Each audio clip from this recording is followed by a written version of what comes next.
Well, hi, everybody, and welcome back to the Ascension Playground. This is your friend Ursula.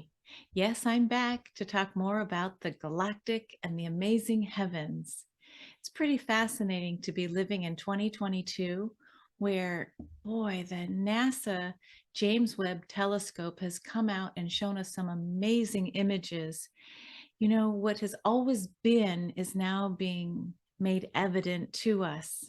It's almost like when they started doing like infrared, things that have always been there are now able to be seen. And so too with this incredible telescope to be able to bring back images to Earth and show us that we're part of it all. So amazing. Okay, so today I am offering a free mini for one of our subscribers as a way to say thank you, and thank you to each of you for subscribing, liking, sharing, and commenting. So without further ado, today is a special mini reading for none other than a subscriber that we will call Major Star. Okay, Major Star. Yep.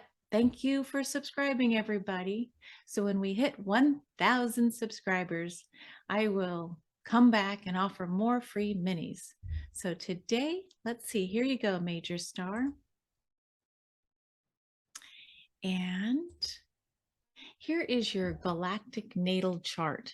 Now, the thing with Major Star is I offered to do a free mini because she had signed up within the timeline and I had received, the appropriate number of 5 people.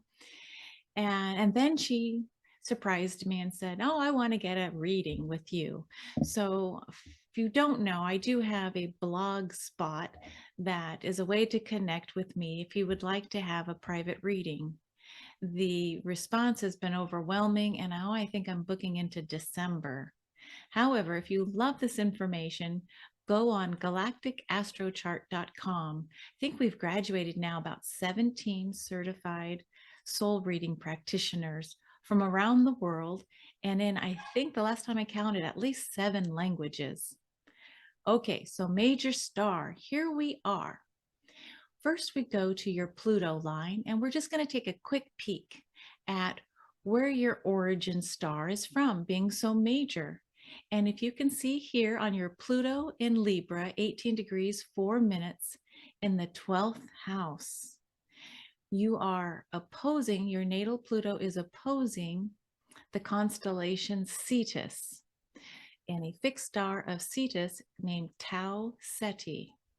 Okay, Cetus, as many of you may know, is the great sea monster. Cetus in the old days was the sea monster. Today we like to think of Cetus as the friendly whale, but back in the day it was actually a monster, and the pictures of it had like feet. They weren't fins, they looked more like feet, and it kind of looked a little ugly. So the sea monster. So that has a particular message. And I think what's coming through to me is Cetus being in the sea, the ocean, and your Pluto being in the 12th house of Pisces. This is about deep, deep emotional intelligence. The potential, if you decide to go into the deep waters, the bottom of the ocean, Pluto has some very specific gems for you. It's almost like if you're not afraid to go down into the deep water, amazing treasure could be at the bottom of the sea. Now, what I tuned into and I really enjoy is that the opposition is sitting at 0 degree 33 minutes. There's something that happens numerologically when we start seeing pairs of numbers, the double three, 3, 3. So what does 3 represent? The Trinity, the triumvirate. So whatever that means to you, it is carrying a frequency in the numbers, but deep secrets at the bottom of the sea. Are you ready to go deep to find your treasure? So when we look at the narrative around, this is the origin star, Tau Ceti. You can Google Tau Ceti star seeds, and there's so much out there. But what I wanted to look at is not necessarily your Pluto line, because we'll talk about that when we have a reading. But here, I want to go up to the Jupiter line.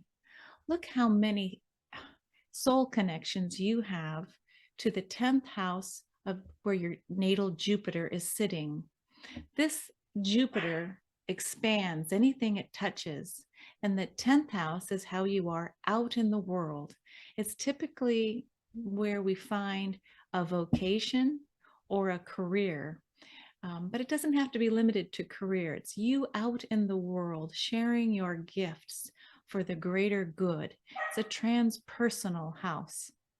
My little puppy is wanting me. So, but let me just add, for you to expand in the 10th house, you've got a beautiful conjunction to the constellation Hydra and the fixed star Alphard. This is the heart of the great water snake.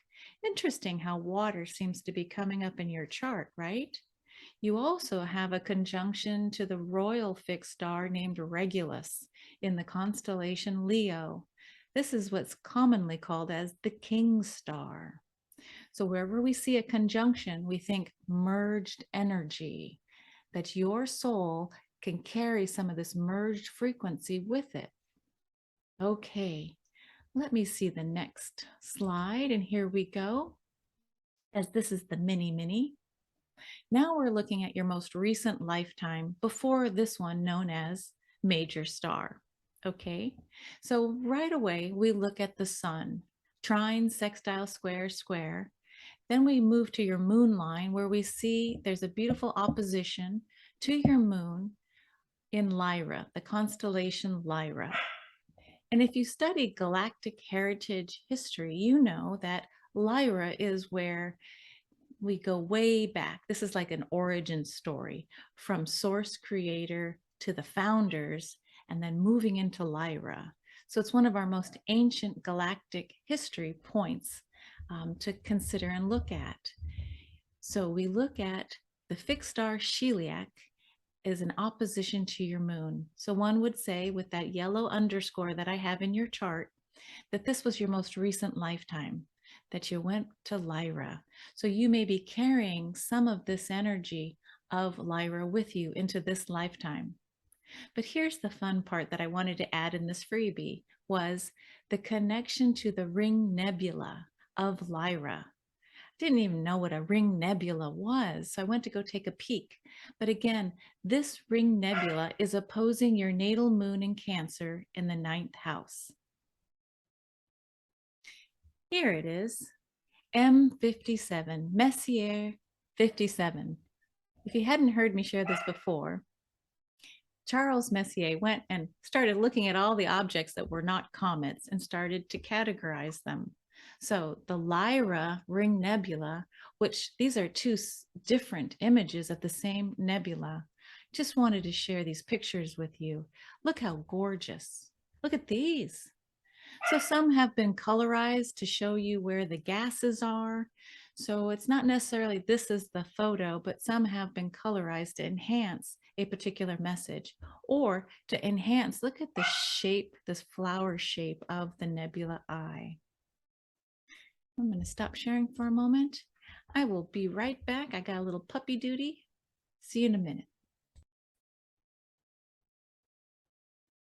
You never know when you have two puppies, who needs what when. So I'm back. But in the meantime, I want to share one more thing before I close. Here we go. I went to check out NASA, nasa.gov, and look at this. Look at this beautiful image I found. Look at this. This is the M57 Lyra Ring Nebula. When I look at this, I almost see there's certainly an eye feeling to it, but there's also this idea that there's a center point star. It almost looks like you go through it into another world. It's pretty fascinating. And if you're like me and you like to study a little bit, not too much, but a little bit, this is what it reads. M57, or the Ring Nebula, is a planetary nebula, the glowing remains of a sun-like star. Oh, so it's like our sun, but it's the remains. So the tiny white dot that I pointed to in the center of the nebula is the star's hot core. And that's what's called a white dwarf. Gee. So M57 is about 2,000 light years away in Lyra. Fascinating. Let's go back and take a look again. The core, the white hot core in the center of that eye. You almost have to kind of zoom in to see it. Okay, major star, that's your free mini. I'm looking forward to our time together to do a full reading. But in the meantime, let's see what else wants to come up. Oh, this idea of the evolution of a star.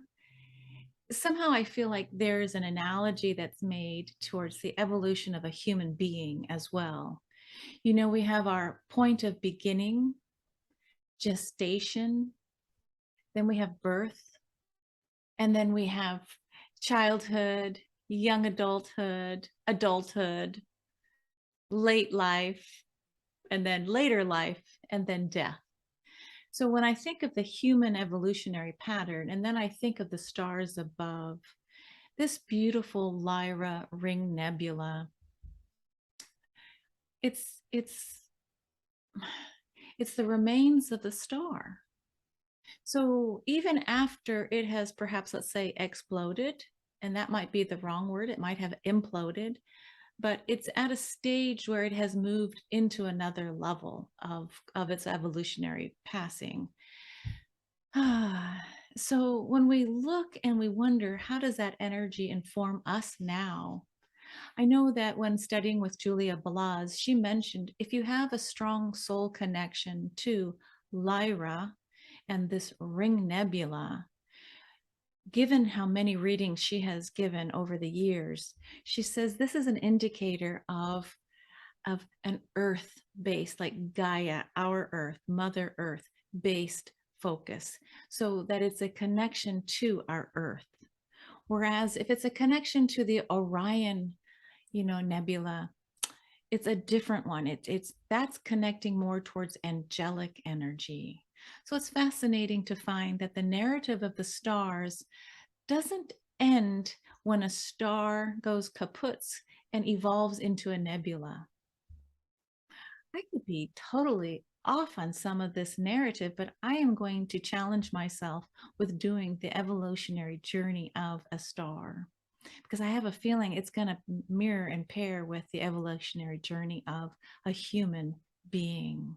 And that in the end, we're going to find this parallel that is going to connect us back with the journey of our own origins in the stars. That's a lot today for a playground. Gonna go feed my puppy. Thanks so much for listening, and we'll see you next time on the Ascension Playground. Bye for now.